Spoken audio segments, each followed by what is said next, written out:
এই ওয়ালিদ ইবনে উকবা, ওয়ালিদ ইবনে মুগীরা, এদের ঘরে জন্ম নিয়েছে খালিদ ইবনুল ওয়ালিদ। চিন্তা করে দেখেন তো, খালিদ ইবনুল ওয়ালিদ, যাকে আল্লাহ রাসূল সাইফুল্লাহ আল মাসলুল, আল্লাহ সুবহানাহু ওয়া তাআলা এর উন্মুক্ত তলোয়ার বলে ঘোষণা করেছেন। প্রায় 100 যুদ্ধ করেছেন, কোন যুদ্ধে একবারও তিনি পরাজিত হন নাই, সব যুদ্ধে বিজয়ী।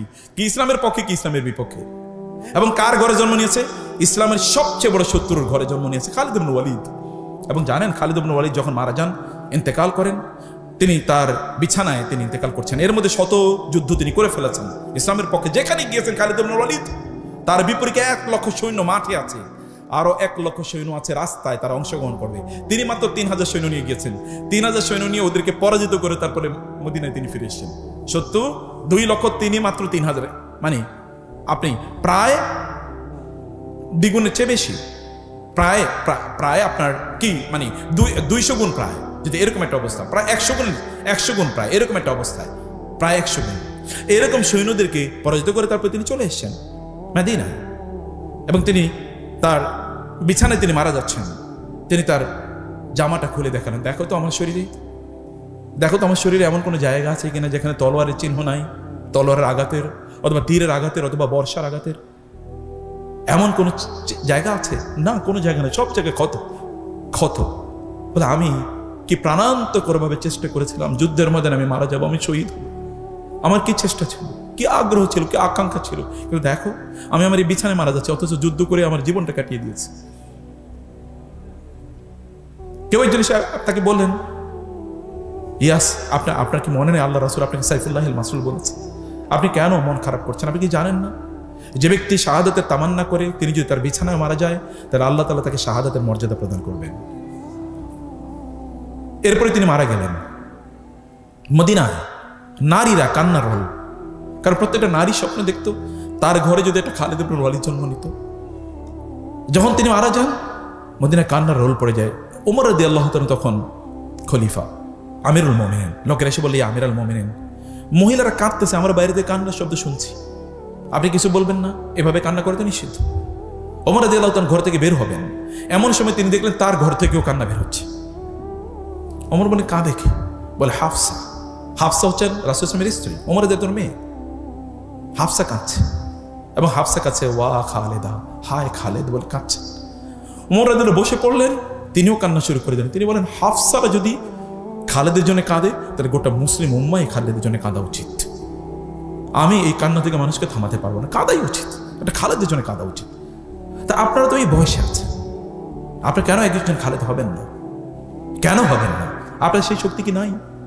তাহলে আগ্রহটা এখানে নাই, অথবা ডেস্টিনেশন আপনাদের কাছে ক্লিয়ার না, আপনাদের কাছে মূল গন্তব্য স্পষ্ট না। গন্তব্যের কথা আমাদেরকে কেউ বলে না, আমাদেরকে কেউ জানায় না, শোনায় না যে আমি কি করব, কি হতে চাই, হওয়া দরকার কি, সেই স্বপ্নগুলো আমাদেরকে দেখায় না কেউ।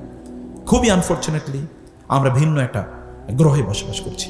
ভাইয়েরা, আমার ছোট ভাইয়েরা, তোমরা আমার ছাত্রের ছাত্র। আমার ছাত্র একজন ইউনিভার্সিটির প্রফেসর, কোথাও কোথাও তার ভাইস চ্যান্সেলর হয়ে গেছে। যদিও আমি একেবারে, যখন আমি শিক্ষকতা শুরু করি তখন আমার ছাত্ররাও আমাকে এসে মাঝে মাঝে তুমি করে বলতো, মনে করতো যে মনে হচ্ছে যেন উনি তো আমাদেরই এখানকার একজন। তুমি কোন ক্লাসে পড়ো, কোন সেমিস্টারে পড়ো? তো আমি বলছি যে আপনাদেরকে, আপনারা অনুগ্রহ করে, আপনাকে সম্মান করছি, আমি ভালোবাসি আপনাদেরকে, কারণ আপনাদের হাতে উম্মার ভবিষ্যৎ।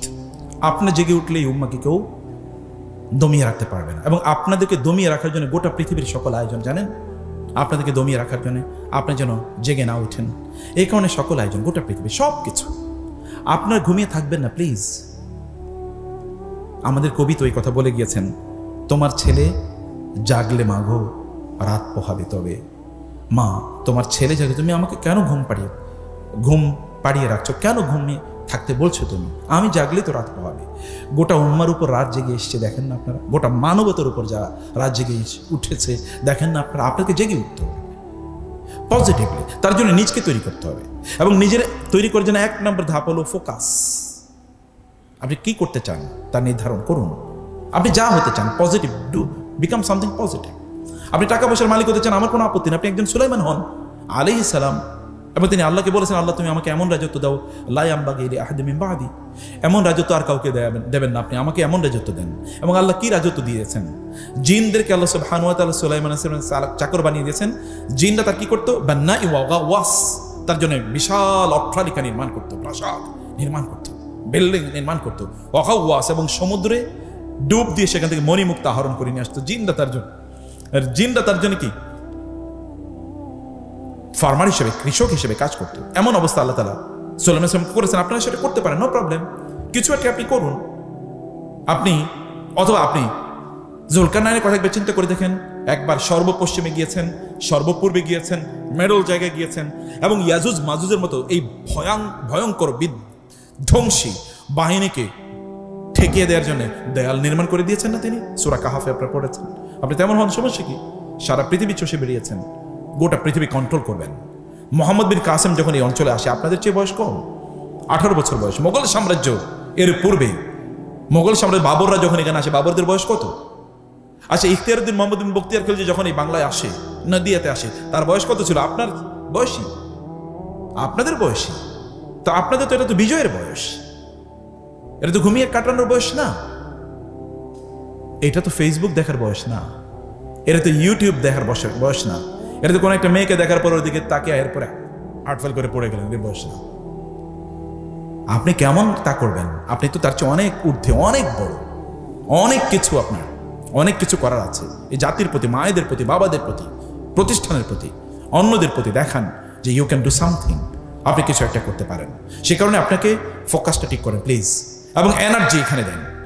এইটা সিদ্ধান্ত নিয়েছেন আপনি এটা হবেন, আপনি এই কলেজের সবচেয়ে ভালো ছাত্র হন না, আপনার ব্যাচে আপনার চেয়ে ভালো কোনো ছাত্র নাই, বাংলা আপনার চেয়ে ভালো কেউ জানে না, আপনি বাংলা সাহিত্যের ওস্তাদ হয়ে গেছেন, আপনি হন। এবং আপনার টিচাররা যেন রেফার করে যে যদি বাংলা সম্পর্কে কিছু জানতে হয় তাহলে ওর কাছে যাও, he is the best student in our college in this subject. আপনি হন না কেন? এটা কি হওয়া অসম্ভব? আপনি আজকে থেকেই যেই ডাইনামিক্সের কথা, যে ডিভিশনের কথা বলেছে, ডিভিশন অফ ইউর টাইম, 8 ঘন্টা আপনি পড়ার জন্য রাখেন। আপনি তো অন্য কোনো কাজ নাই, কষ্ট করেন। এখন আপনার টাকা ইনকাম করার প্রয়োজন নেই, প্রত্যেকটা জিনিসের একটা টাইম আছে। আল্লাহ টাইমের বাইরে কোনো কিছু দেন না, সব জিনিসের আলাদা টাইমিং আছে। গাছের ফলও কিন্তু টাইমে হয়, সূর্য কিন্তু টাইমে ওঠে, এবং চাঁদও কিন্তু টাইমে ওঠে, কোনো কিছু টাইমের বাইরে হয় না। তাহলে আপনি কেন আনটাইমলি কাজ করবেন? আপনার এখন স্টুডেন্ট লাইফে তো স্টুডেন্ট। আপনি 5 বছর ভালো করে পড়েন, আপনার সাবজেক্টটা ভালো করে পড়েন, যেটাই পড়েন আপনার এটা ভালো লাগে, যেটা ভালো লাগে সেটাই পড়েন।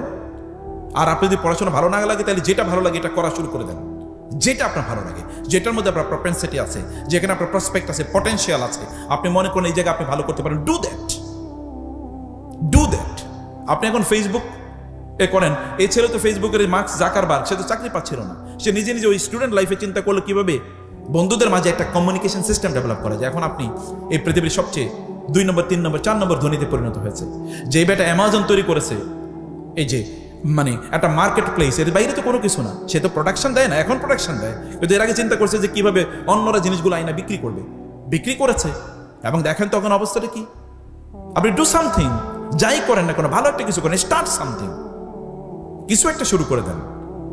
আপনি যদি এলন মাস্কের কথা বলেন, সেই পৃথিবীর সব কোন ইউনিভার্সিটিতে পড়েছে, ঢাকা কলেজেও হয়তো পড়ে নাই, কিন্তু তারপরে দেখেন না তারা পৃথিবী চালায়। আপনার যেটা ভালো লাগে এটাই করেন, কিন্তু করবেন, এবং সেখানে আপনি ফোকাস থাকবেন, ফোকাসড অ্যাটেনশন, এবং সেখানে আপনি এনার্জি দেবেন, আপনার যতটুকু এনার্জি আছে তা দেন। এক মুহূর্ত আপনি ব্যয় করবেন না, সময় ব্যয় করার কোনো প্রসঙ্গ আসলেই সেটা থেকে ইয়ে করেছেন। প্রয়োজন ফেসবুক আপনি ডিলিট করে দেন। আপনাকে কে কমেন্ট করলো, কে কমেন্ট করলো, তাতে কি আসে যায়? আপনাকে কে লাইক করলো কি করলো না, তাতে কি আসে যায়? আপনি খায়া থাকছেন নাকি না থাকছেন, কেউ খবর নেয় নাকি? আপনার এই ভার্চুয়াল ফ্রেন্ড দিয়ে কি লাভ হবে? আপনি মরে গেলেও ওরা খবরও জানবে না যতক্ষণ পর্যন্ত আপনি পোস্ট না দেবেন। কি ফ্রেন্ড এগুলো? ভার্চুয়াল মানে হচ্ছে ভুয়া ফ্রেন্ড। এই সকল ভুয়া ফলোয়ার আর ভুয়া ফ্রেন্ড, ফেসবুক হ্যাক হয়ে গেলে আর আপনি নাই। বহু সেলিব্রিটি আছে ফেসবুক সেলিব্রিটি, এই ফেসবুক যদি গায়েব হয়ে যায় তাহলে উনিও গায়েব, কেউ আর তারা চিনবে না। তাহলে আপনার এই সকল ফেক পপুলারিটি দিয়ে আপনার লাভ কি? আপনি ফেসবুকে কমেন্টের পর কমেন্ট, লাইক দিলে আপনার মনে হয় আই হ্যাভ বিকাম সামথিং, 50টা লাইক পড়ছে। আর কোনো লাইক না পড়লে আপনার মনে হয় আরে এই জীবনটা আত্মহত্যা করাই ভালো, কেউ লাইক দিল না আমার। আপনি একটা ভিডিও আপলোড করে দেখলেন যে আপনি 3 বার দেখা আছে, ভিউ 3 বার আপনি শুধু দেখছেন আর কেউ দেখেনি, এবং এই কারণে আপনার মন খুবই খারাপ। আরে করি কি, এই সময়টা আপনি ওইখানে দিতেন, কেন future is yet to start, আপনার ভবিষ্যৎ এখনো শুরুই হয়নি। এবং টাইম, ওইখানে টাইম দেন। আবার বলছি, কি focus, energy, time. Focus, energy, time. ওইখানে আপনার শক্তি ব্যয় করেন, মেধা ব্যয় করেন, একটা সিদ্ধান্ত নেন এবং দেখেন আপনি কোনটা করবেন। এবং ডু সামথিং পজিটিভ, হারাম জিনিস করবেন না, ভালো একটা জিনিস করেন যেটা আপনার জন্য, সমাজের জন্য কাজে লাগবে, এমন একটা কিছু নির্ধারণ করেন। ফোকাসলেস করে দেয়া, এইমলেস করে দেয়া, ডেস্টিনেশন লেস করে দেয়া, এটা শয়তানের এজেন্ডা। আল্লাহ বলেছেন আফা হাসিবতুম আন্নামা খালাকনাকুম আবাসা ওয়া আন্নাকুম ইলাইনা লা তুরজাউন, তোমরা কি মনে করছো তোমাদেরকে এমনি বানাইছি, তোমরা আমার কাছে ফিরে আসবে না, জিজ্ঞাসা আমি তোমাদেরকে করবো না? সময় কোথায় ব্যয় করেছে? যৌবনের সময়ের ব্যাপারে আলাদা জিজ্ঞাসা, যৌবনের সময়ের ব্যাপারে আলাদা জিজ্ঞাসা, অন্য সময়ের ব্যাপারে তো জিজ্ঞাসা আছেই।